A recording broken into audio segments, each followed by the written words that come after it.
that in the past, not even 24 hours, like the past 12, 14 hours, you were, and I called him. And so I was like, hey, so I've had a boyfriend for the past few months. Hey guys, it's your little Congolese ting and welcome back to my channel. I'm wearing glasses. That's different. I don't like it. You can see the reflection of my big window that I film in front of, so that's cute. But anyway, as you can tell from the title already, I am doing the story time part 2 of when I left my ex stranded at 2 a.m. with a dead phone after I'd broken up with him. Yeah, I saw a comment requesting it, and even my friends, after they'd seen the video, were asking about it. So I figured it's been a long enough wait, and why not just get straight to it. So I don't really remember the name I had given my ex in the video, so we're just gonna call him Micah. Yeah, Micah. So basically, from where I had left off in the video, Micah had slammed the door and I had driven off, and I was really like, alright, that's done and deaded with. But that's what I had thought. Because afterwards, Micah began to blow up my phone, and I hadn't gotten a chance to like block him yet. Because for me, I am a strong believer when it comes to exes.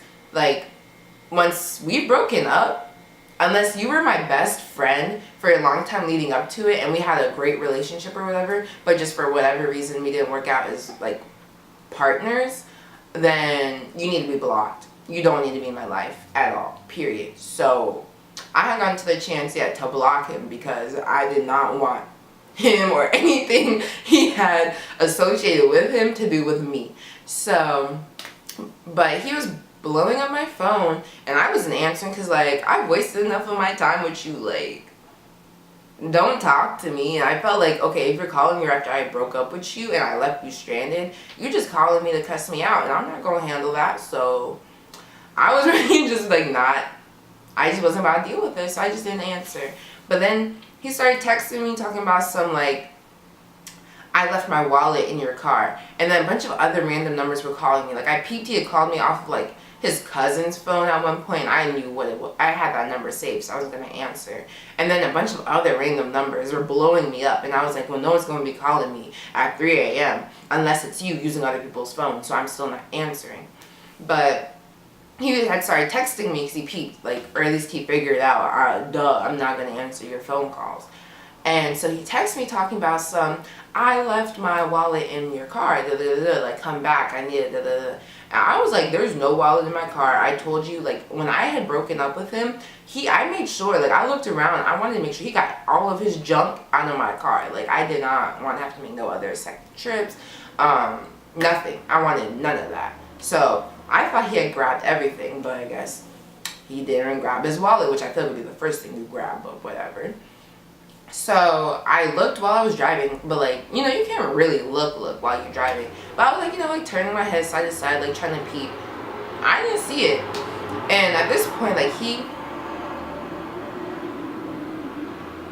kept blowing up my phone, talking about some, you have my wallet, like, I'm gonna call the cops, like, you're stealing my identity. And so at this point, I was like, what are you talking about? But I pulled off at a gas station that was like far enough away from his area that he was from and living at, that I didn't think, like, okay, if he's with his friends or if he somehow like had someone come get him and they're like whipping around in the car, like, they ain't finna like find me.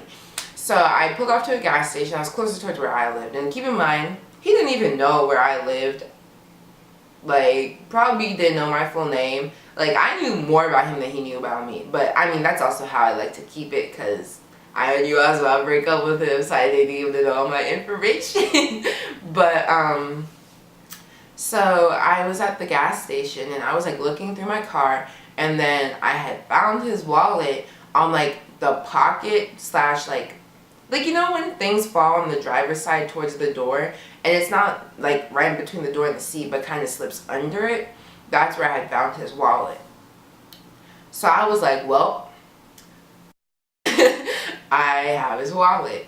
And in his wallet was his social security card, which you're not supposed to carry in your wallet. But anyway, he had his social security card, his ID, probably some cards. Actually, I doubt he even had a card in that because he was a child. So I don't know who would let him have a card. But he definitely had his social security card and his ID in there.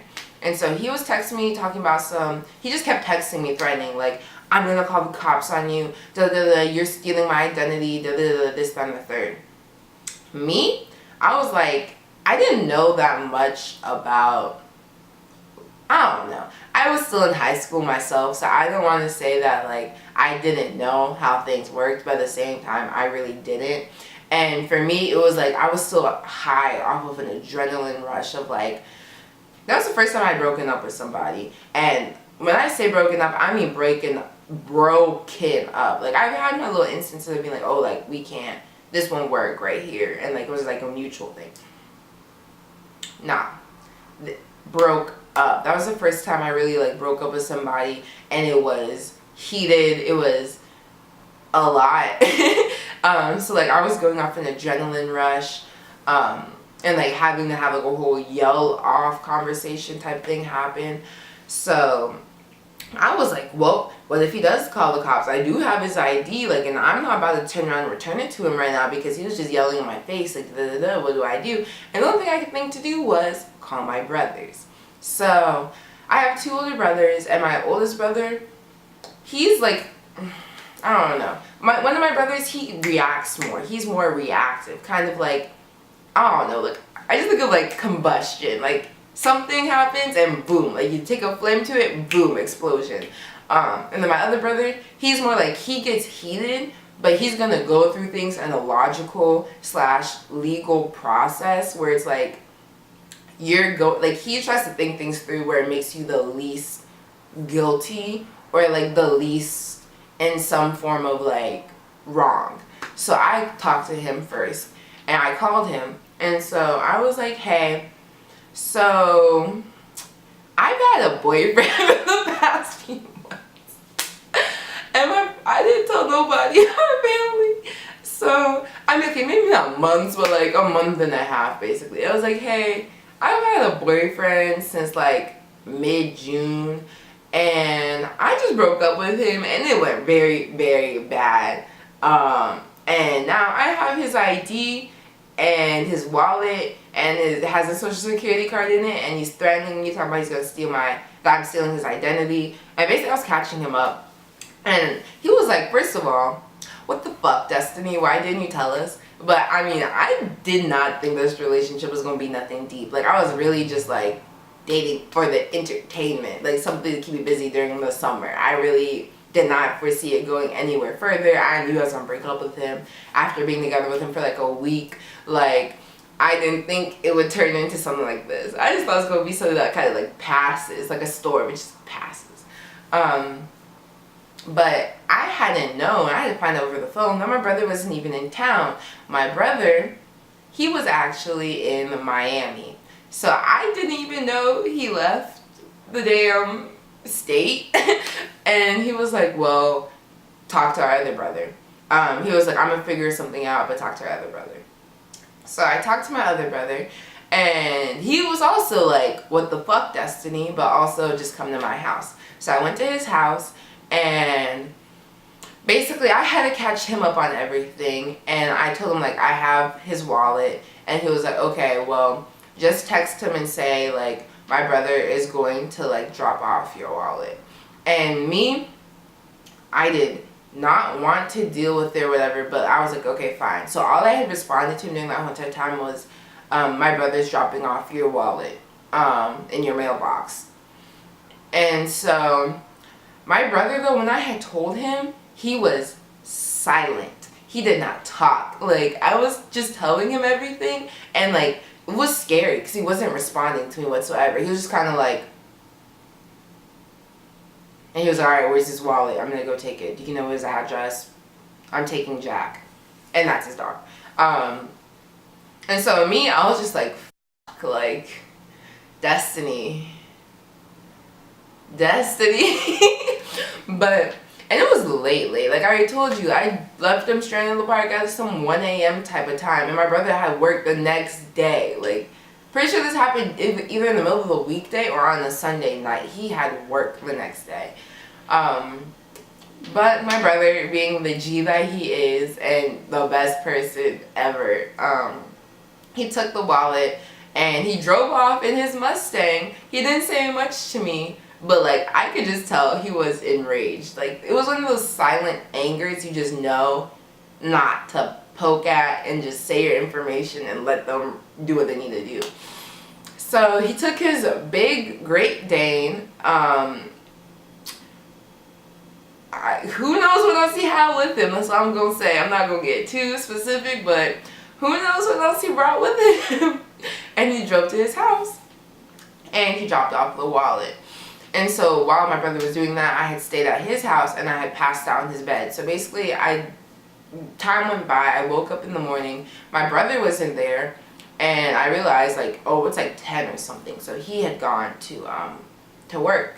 So I had woken up, and when I looked at my phone though, I saw a text from Micah saying, from Micah being like, "Where's my wallet at?" And so all it said was like, "In your mailbox." And then he had the audacity to text me saying, "Thanks, have a good life."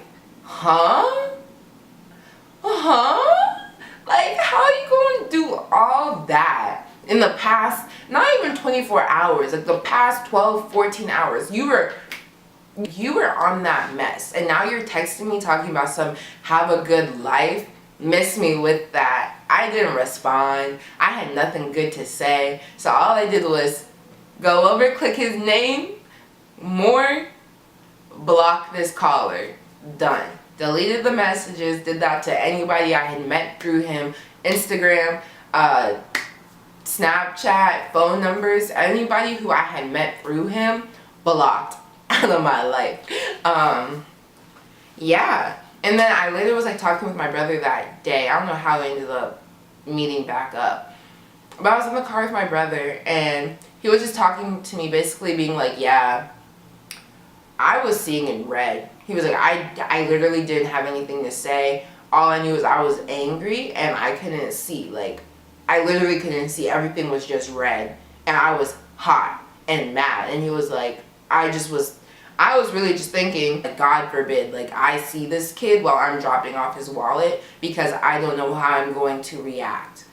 Follow-up part from that. That next day, my brother had came home from Miami. I don't know if he was supposed to come home the next day, but I'm pretty positive he had told me like he had booked his flight like the moment after he had heard what happened to me. So I'm pretty sure he literally just came home because of me and the situation I was in. He came home early from Miami. And yeah, that was a time. That was a terrible time. But it makes for a funny story now. And I laugh. Because, yeah. Like, why was I scared? He wasn't going to call the cops on me. What do you mean? I had no interest in stealing his identity. What do you have that I don't already have or could get in 2 seconds? Nothing. I don't want your bum identity. That's what it is. But yeah, anyway, that is the end of this part 2 of the story time. I hope you guys enjoyed. There is another story, including Micah, where I almost got a felony, and so did my best friend. We almost got a felony because of him. But yeah, if you guys are interested to find out about how Micah almost caused my best friend and I to get felonies right before the whole entire college application process, you should definitely like this video, share, and comment a lot. And when I see this video has enough interest, I'll make sure to record that for you guys. But anyway, that's really the end of this, and I'm going to let you guys go. But don't forget to like, comment, and subscribe, and share, and I'll see you guys in my next one. Bye!